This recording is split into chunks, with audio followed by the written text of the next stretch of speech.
Hello students. मैं doctor Umakant व्यास आप सभी का हमारे चैनल ई स्कूल पर स्वागत करता हूं। स्टूडेंट्स, हम एनसीईआरटी की क्लास 8 हनी ड्यू बुक जो इंग्लिश की है उसके एकदम अंतिम चैप्टर पे 10वें चैप्टर पे हम आ चुके हैं। और ये 10वां chapter the great Stone Face part 2। 9 chapter था पार्ट 1, उसमें हमने अर्नेस्ट की कहानी पढ़ी थी, ग्रेट स्टोन फेज की कहानी पढ़ी थी। तो इसी कहानी को हम आगे बढ़ाते हैं और देखते हैं कि इस कहानी में आगे क्या होता है। आपने अगर पूरा ध्यान से वो चैप्टर पढ़ा है तो एक ग्रेट स्टोन फेस वहाँ है जो अर्नेस्ट को पता चलता है कि उसको विश्वास है कि उसकी लाइफ में वो व्यक्ति आएगा जो इससे मिलता जुलता हो, उसके जीवन में आएगा।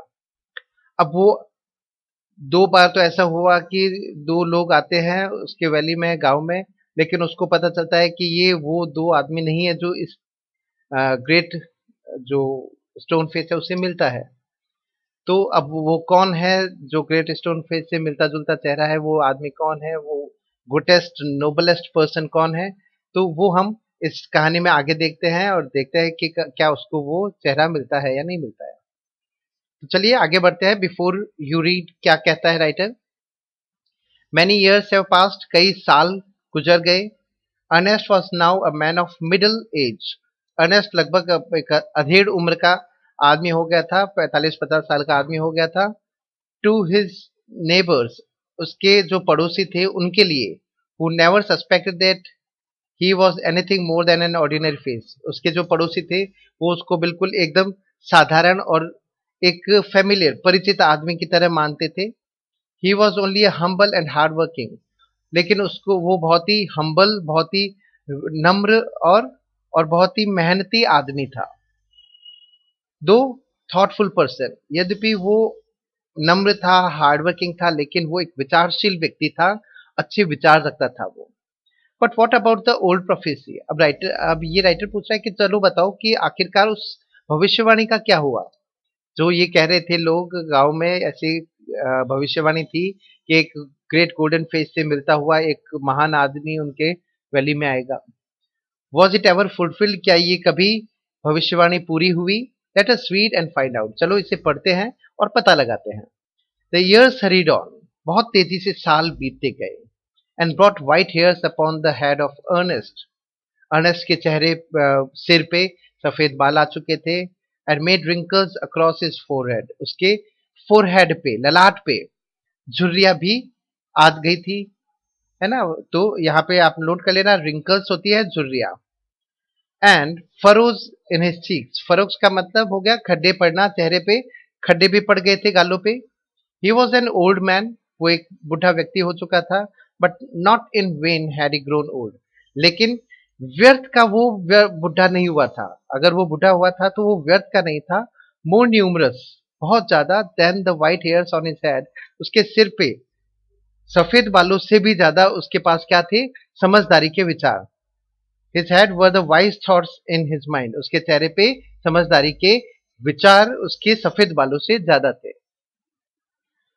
तो उसके सिर पे सफेद बालों से ज्यादा उसके अच्छे विचार थे, वो ज्यादा थे, और इसी कारण से वो व्यर्थ में ही बुढ़ा नहीं हुआ था।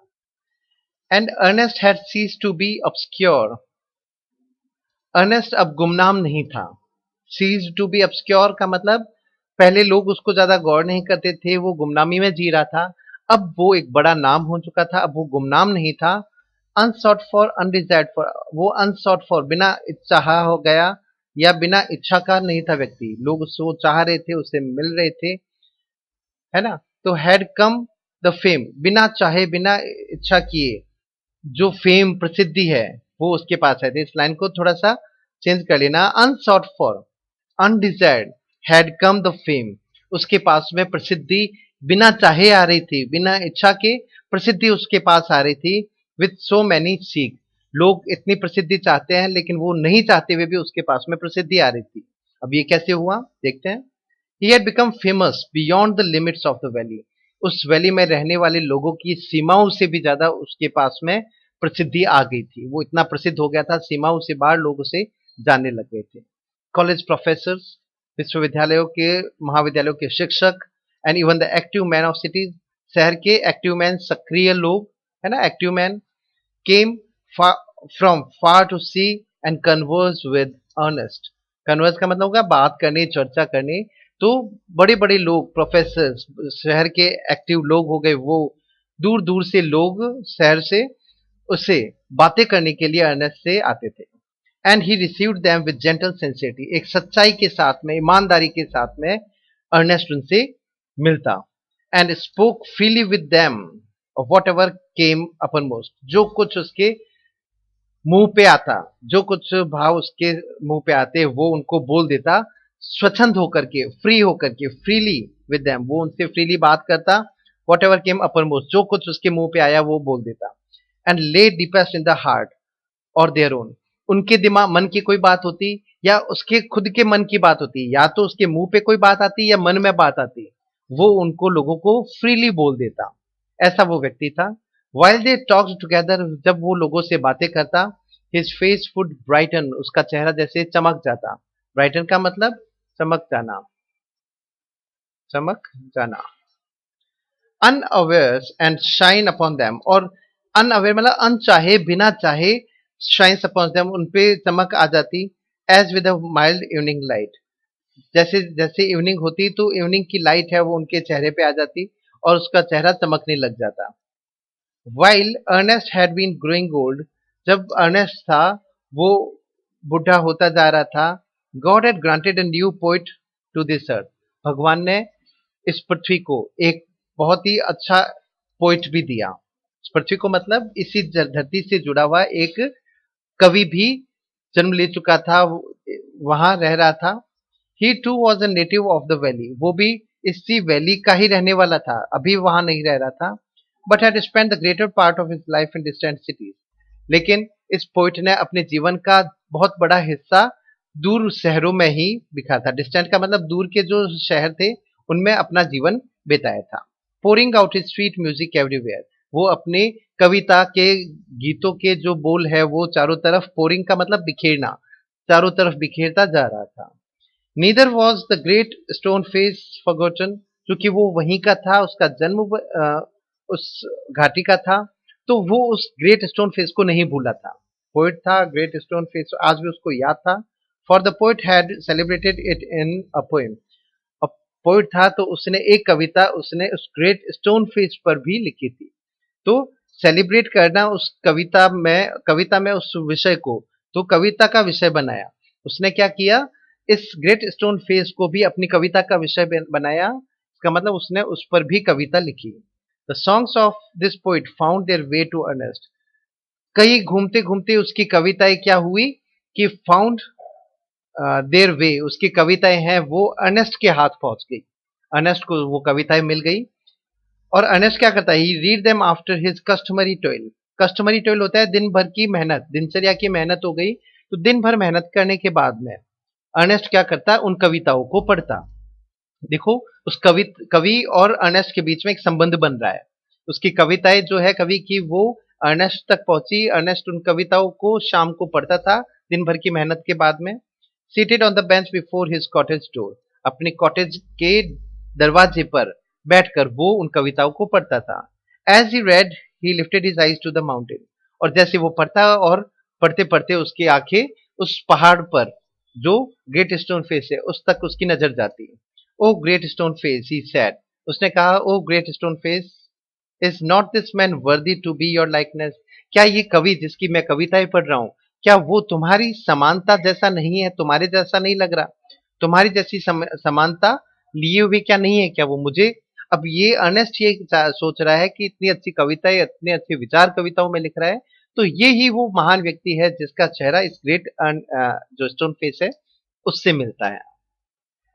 The face seem to smile but did not answer, ऐसा लगा कि ग्रेट स्टोन फेस का चेहरा मुस्कुरा रहा है लेकिन कोई उत्तर उसको नहीं मिला। Now it happened that the poet दो ही लिव्ड सो फार अवे, अब एक बार ऐसा हुआ कि पोइट है बहुत दूर किसी शहर में रह रहा था। दो ही लिव्ड सो फार अवे, इतनी दूर रह रहा था। Had not only heard of Ernest, उसने भी अर्नेस्ट के बारे में काफी सुना था। अर्नेस्ट जो उसके गांव से था उसके बारे में सुना था। But had thought much about his character, और उसने उसके कैरेक्टर के बारे में, चरित्र के बारे में काफी कुछ उसने सोचा था। and wished to meet this man, और चाहता था कि कभी उसे अर्नेस्ट से मिलना उसका हो. Those whose wisdom walked hand in hand with the noble simplicity of his life. ये कवि ये मानता था कि ये जो अर्नेस्ट है उसके विचार, बुद्धिमता, उसके अच्छे विचार उसके जीवन से, उसके श्रेष्ठ जीवन की सरलता से मिलता जुलता था. मतलब जैसी उसके विचार थे वैसे ही उसका जीवन और उसका चरित्र था. अब इस लाइन को दोबारा से पढ़ लीजिए.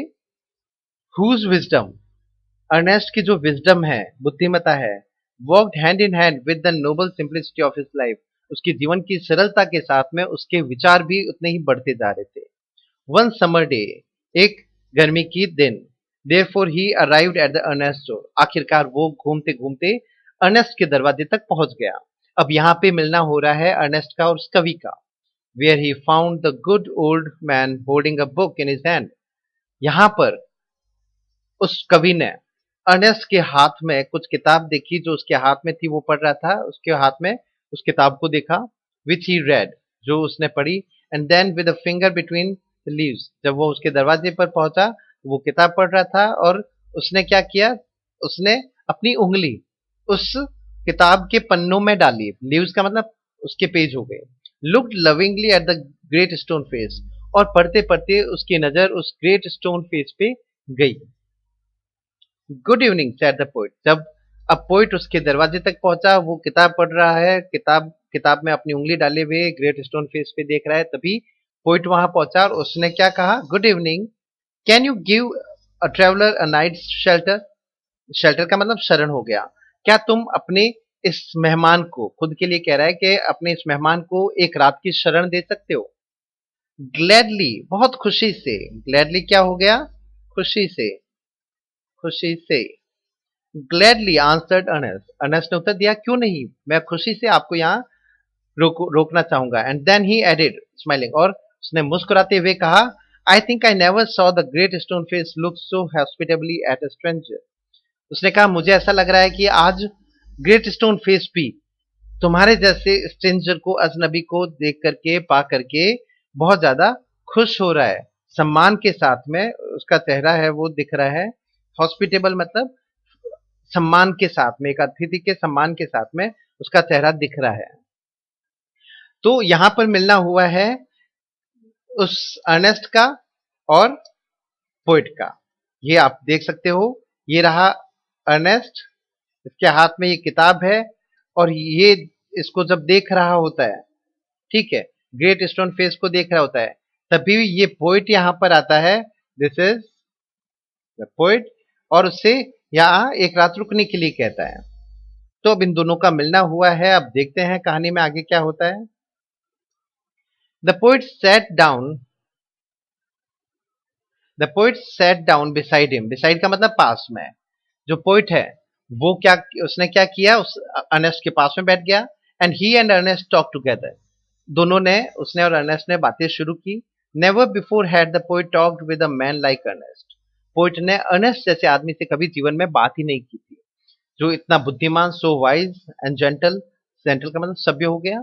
जो इतना बुद्धिमान, वाइज हो गया, बुद्धिमान, जेंटल हो गया, सभ्य, काइंड हो गया, दयालु. तो इतने दयालु, सभ्य और इतने बुद्धिमान व्यक्ति से पहले कभी कवि ने बात नहीं की थी. Ernest on the other hand, और दूसरी तरफ जो अर्नेस्ट था, was moved by the living images flung out of the poet's में. वो कभी पोइट के दिमाग से निकलने वाली ऐसे जो विचार थे, कविताएं थी, उससे इतना प्रभावित हुआ था. तो दोनों ही बहुत ज्यादा खुश थे एक दूसरे से मिलकर के. एक तरफ उससे बातें की अर्नेस्ट से, तो कवि को अच्छे विचार मिले. दूसरी तरफ उसने कवि से मुलाकात की, तो कवि के विचार जो कविताओं में थे वो देख करके वो बहुत ज्यादा, मूड का मतलब होता है यहाँ पर प्रभावित होना, वह उससे बहुत ज्यादा प्रभावित था.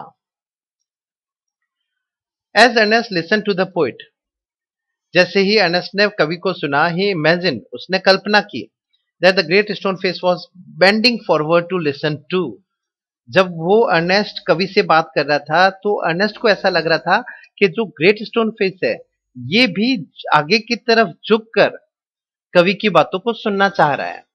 वो आगे झुक गया हो ग्रेट स्टोन फेस और उसकी बातों को सुन रहा है. ही gazed into the poets I.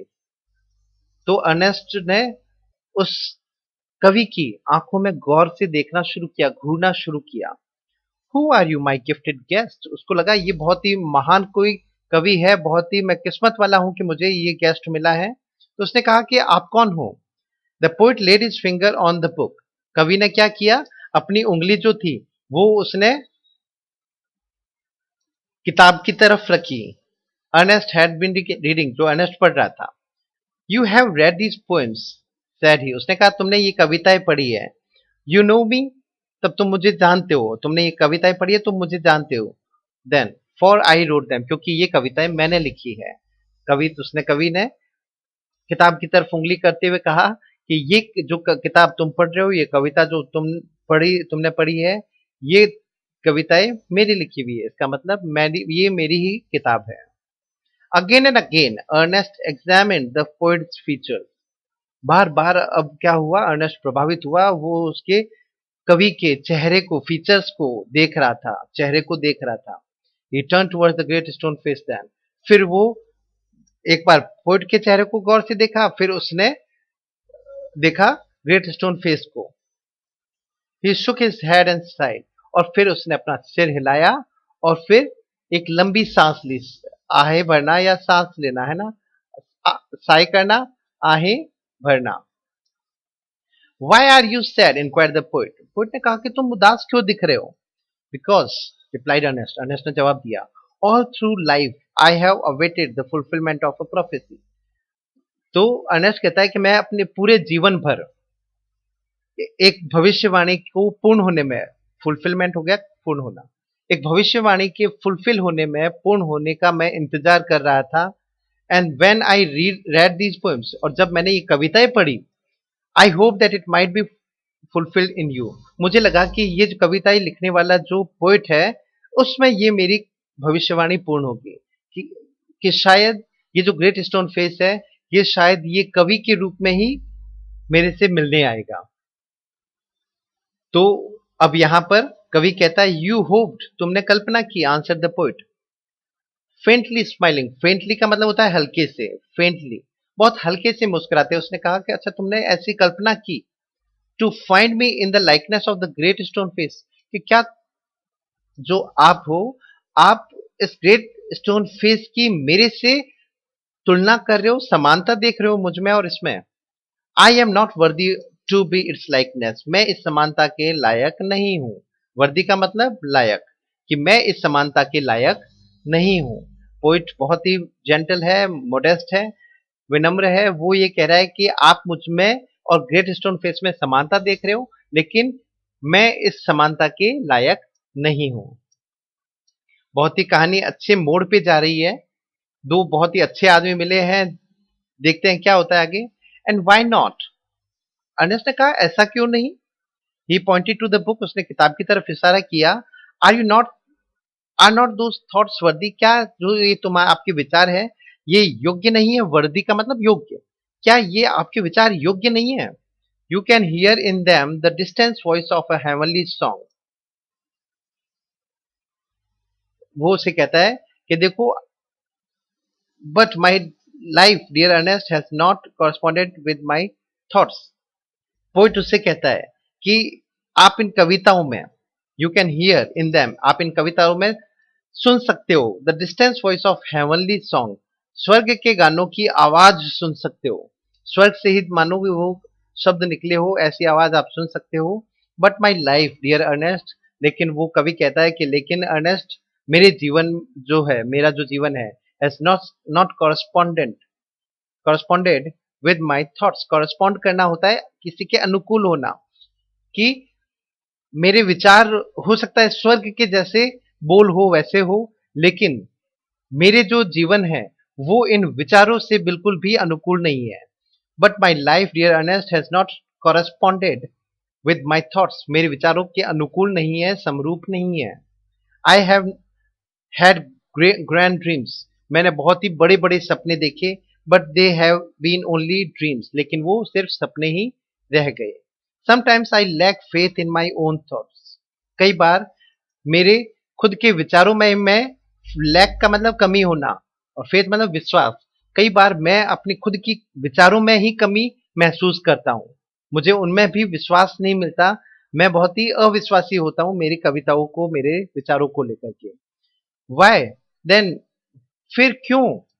Pure Sikar of the good and the true, तुम अच्छाई और सच को खोजने वाले इंसान हो, तो why then should you hope to find me in the face of the mountain? फिर तुम्हें कैसे मेरे में और इस ग्रेट स्टोन फेस में समानता दिख रही है?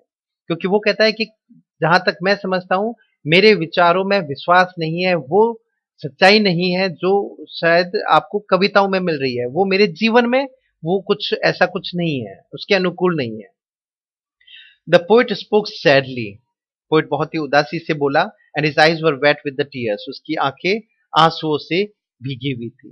पोइट बहुत दुखी हो रहा था ये बात कहकर के, और उसकी आंखें आंसुओं से भरी हुई थी। So too were those of Ernest, और यहाँ तक कि अर्नेस्ट की आंखों में भी आंसू आ गए थे। दोनों बहुत ही नम आंखों के साथ में बातें कर रहे थे। At the hour of the sunset, अब शाम का समय था, सनसेट का टाइम था, शाम होने वाली थी। As had long been his custom, Ernest की ये कस्टम थी, ऐसा नियम या ऐसी रिवाज थी अर्नेस्ट की। Ernest was to speak to a group of neighbours, कि वो कई हर शाम को अपने पड़ोसियों से, वो के उनके ग्रुप से बातें करता था, मिलता था इन द ओपन एयर, खुले आसमान में वो बैठ करके अपने पड़ोसियों से बातें करता था। Together he and the poet went to the meeting place आर्मिनाव, तो आज शाम को अर्नेस्ट अपने इस मेहमान जो कवि है उसके साथ में हाथ पकड़ करके वो आज उस गैदरिंग में उन लोगों के साथ में, अपने पड़ोसियों के साथ में मिलने के लिए गया। From there could be seen the great stone face, और जहां वो बैठे थे वहां से वो ग्रेट स्टोन फेस भी दिखाई दे रहा था। Ernest threw a look of familiar kindness around upon his audience, kindness, दया के साथ में, चिर परिचित दया के साथ में उसने अपने जो ऑडियंस थे, श्रोतागण, उसको सुनने के लिए जो लोग आए हुए थे, उसको वो देख रहा था। He threw a look of familiar kindness, एक दया के भाव के साथ में उसने अपने श्रोताओं को, ऑडियंस को देखा। He began to speak to the people, उसने उन लोगों से बातें करनी शुरू की। What was in his heart and mind, जो कुछ उसके दिल में और दिमाग में था वो उसने लोगों से बातें करनी शुरू की। हिज वर्ड्स हैड पावर, उसके शब्दों में ताकत थी। Because they agreed with his thoughts, क्योंकि उसके शब्द उसके विचारों से मिलते जुलते थे। And his thoughts had reality and depth, और उसके विचारों में रियलिटी थी, वास्तविकता थी, सच्चाई थी, और डेप्थ का मतलब गहराई थी। उसके विचारों में सच्चाई और गहराई थी। Because they harmonised with the life which he had always lived, क्योंकि उसके विचार जो थे उसके जीवन शैली से मिलते जुलते थे। कॉरेस्पॉन्ड करना, यहाँ पे जो हार्मोनाइज करना होता है वही बात हुई, कि जहां कवि कह रहा था कि मेरे विचार मेरे जीवन से मिलते नहीं है, अनुकूल नहीं है, वहीं पे यहाँ पर भी राइटर कह रहा है कि इस अर्नेस्ट के विचार उसके जीवन शैली से मिलते जुलते थे, हार्मोनाइज करने थे, उसके लय में थे, वो जीवन जो उसने हमेशा से जिया। It was not mere breath that the preacher uttered, ये सिर्फ वो भाषण नहीं था एक उपदेशक का। प्रीचर का मतलब उपदेशक हो गया, और अटर का मतलब बोलते थे। जिस तरीके से कोई उपदेशक होता है, सिर्फ बोलता है, अच्छी अच्छी बातें बोलता है, उपदेश देता है, लेकिन उसका जीवन वैसा नहीं होता है। लेकिन अर्नेस्ट का जीवन भी वैसा ही था जैसे उसके विचार थे। They were the words of life, वो जीवन से भरे हुए शब्द थे। A life of good deeds, अच्छे कर्मों के जीवन। सेल्फलेस लव, निस्वार्थ, सेल्फलेस का मतलब होगा निस्वार्थ प्रेम का जीवन। वॉज मेल्टेड इनटू देम, तो उसके जीवन में अच्छे डीड, अच्छे कर्म और निस्वार्थ प्यार और प्रेम उसके जीवन में बिल्कुल मिला हुआ था, मेल्ट हो रखा था। मेल्टेड का मतलब उसमें घुल मिल गया था। The poet as he listen, जैसे ही उसने पोइट को सुना, the poet as he listen, जैसे ही पोइट ने उसको सुना, अर्नेस्ट को सुना, felt that the life and character of Ernest were of nobler strain of poetry, उसे लगा कि अर्नेस्ट का जो जीवन है और उसका जो चरित्र है, जीवन और चरित्र, वो एक अच्छी कविता की धारा के, नोबलर स्ट्रेन ऑफ पोइट्री, इसका मतलब हो गया एक अच्छे लेवल की कविता के हिसाब के उसका जीवन और उसका चरित्र था। कवि है तो उसने जब अर्नेस्ट से मिला, उसके विचार सुने तो उसको लगा कि ऐसे व्यक्ति पर कविता लिखी जानी चाहिए, ऐसे व्यक्ति और उसके चरित्र पर कविताएं लिखी जानी चाहिए। Than he had ever written, मतलब उससे अच्छी उस वो कविता कभी नहीं लिख सकता था। His eyes filled with tears, और ये सोचते हुए उसकी आंखें आंसू से भर गए। And he said to himself, उसने अपने आप से कहा, that never was there so worthy a says, उसने जीवन में ऐसा कभी योग्य संत कभी नहीं देखा। वर्दी का मतलब योग्य, और सेज का मतलब संत या सन्यासी। उसने अपने जीवन में कभी इतना योग्य सन्यासी कभी नहीं देखा। As that mild sweet thoughtful face, जैसा ये माइल्ड का मतलब नम्र, स्वीट मीठा सा, थॉटफुल फेस विचारणीय, विचारपूर्ण चेहरा उसने लिए हुए ऐसे कभी योग्य संत को कभी नहीं उसने देखा था। With the glory of the white hair diffused about it, और उसके जो सफेद बाल थे वो मान लो एक चमक लिए हुए हो, जो चमक भरी हुई थी। With the glory of white hair, उसके सफेद बाल चमक लिए हुए थे, चमक से भरे हुए थे, मान लो उसके बालों में एक चमक बिखरी हुई थी। तो राइटर कहता है कि उसने इस तरीके का व्यक्ति कभी नहीं देखा था, और ये अपने आप में एक बहुत ही श्रेष्ठ कविता के जैसे था, और ऐसी कविता जो उसने कभी ऐसी नहीं लिखी हो। तो यहाँ पर जब वो अर्नेस्ट को बोलते हुए देखता है तो कवि बहुत भावुक हो जाता है और बहुत प्रभावित भी हो जाता है। एट अ डिस्टेंस, कुछ दूरी पर, कविता अब आपकी पोएम, आपका ये चैप्टर खत्म होने पर है।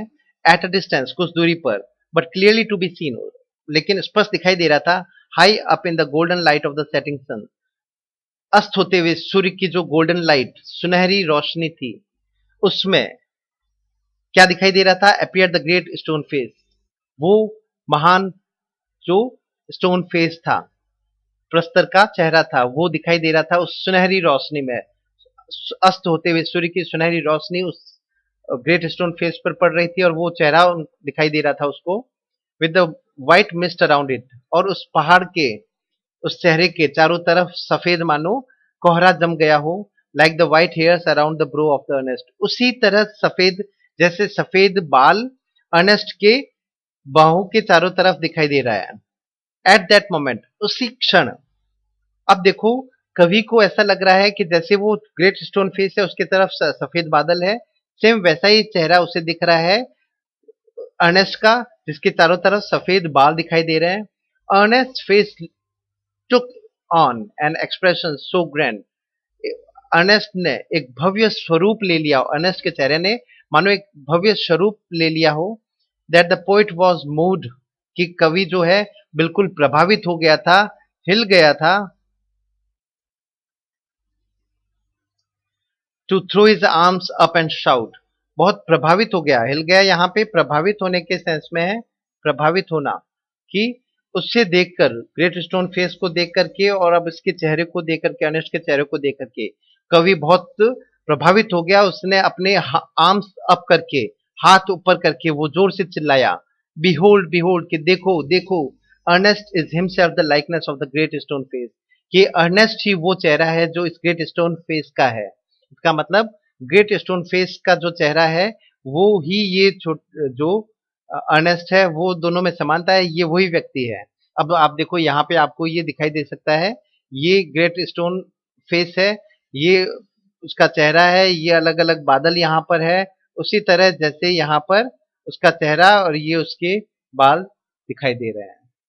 और ये हो गया पोइट, ठीक है। तो अब पोइट को जब उसको देखा अर्नेस्ट को, तो उसे लगा कि ये तो वही ग्रेट स्टोन फेस वाला जो व्यक्ति है, वो ये अर्नेस्ट खुद है, ये कोई और नहीं है। Then all the people looked and saw that what the poet said was true, सभी लोग, जब लोगों ने पोइट को सुना और गौर किया, तो सभी लोगों ने नोटिस किया कि what the poet said was true, कि जो कवि कह रहा था वो बिल्कुल सत्य था। अब क्या सत्य था? द प्रोफेसी वॉज फुलफिल्ड, के वो भविष्यवाणी पूर्ण हो चुकी थी। बट अर्नेस्ट, लेकिन ऐसा अर्नेस्ट नहीं मानता था, ये कवि और उन लोगों की मान्यता थी। अर्नेस्ट ने क्या किया? Having finished what he had to say, उसे अपने नेबर्स को, जो ऑडियंस को जो कहना था वो कह दिया, और वो कह करके टुक द पोइट्स आर्म, उसने कवि का हाथ पकड़ा, एंड वॉक स्लोली होमवर्ड, और घर की ओर, होमवर्ड मतलब अपने घर की ओर निकल गया, रवाना हो गया। स्टिल होपिंग, ये कल्पना करते हुए that some wiser and better man than himself would by and by appear, कि धीरे धीरे कभी ऐसा भी एक आदमी आएगा, कभी ना कभी ऐसा एक आदमी आएगा जो उससे भी बुद्धिमान होगा और बेटर होगा। वो चाहे जनता ये मान रही हो, कवि ये मान रहा हो कि ये ग्रेट स्टोन फेस वाला व्यक्ति अर्नेस्ट है, लेकिन अर्नेस्ट ऐसा नहीं मानता। वो मानता है कि ऐसा एक श्रेष्ठ व्यक्ति, बुद्धिमान व्यक्ति जरूर आएगा, bearing a resemblance of the great stone face, जिसका चेहरा उस ग्रेट स्टोन फेस से के समान ही होगा। तो बात वही आकर के रुकी है कि उसने अपने जीवन भर उसका इंतजार किया, और उसका इंतजार करते करते वो खुद उतना ब्राइट, उतना ही नोबलेस्ट, उतना ही काइंड, और ये कह सकते हो ग्रेटेस्ट पर्सन वो बन चुका था। उसको खुद को पता नहीं चला, उसको देखते देखते वो खुद इतना ग्रैंड हो चुका था। तो ये कविता है, जो चैप्टर है ग्रेट स्टोन फेस, दो पार्ट में है, और ये लिखी हुई है नेथेनियल हॉथॉर्न के। अब्रिज्ड है, एक बड़ी बुक है जिसका एक शॉर्ट फॉर्म है। तो स्टूडेंट्स, ये था the great stone face chapter number 10। यहाँ पे आपका क्लास 8 का 10th चैप्टर भी कंप्लीट होता है। सिलेबस लगभग पूरा हो गया, इसके क्वेश्चन आंसर्स भी हम जल्दी करेंगे। तो यहाँ इस चैप्टर को खत्म करते हैं, तब तक के लिए गुड बाय, टेक केयर, और चैनल को सब्सक्राइब करना मत भूलना। Thank you.